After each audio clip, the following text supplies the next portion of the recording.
Кичинекей жашыл самын түркчө могу. Кичинекей жашыл самын бир күн абдан капаланып жатты.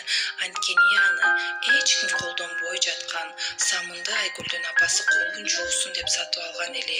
Жаңы сатып алганда Айгүл 1-2 күн тамактанаардын алдында тамак ичип бүткөндөн кийин колун жууду. Ошол убакта жашыл самын пайдалуу ишке жарап жатам деп кубанчу. Бирок эмнегедир Айгүл акыркы убакта колун самындап жуубай калды.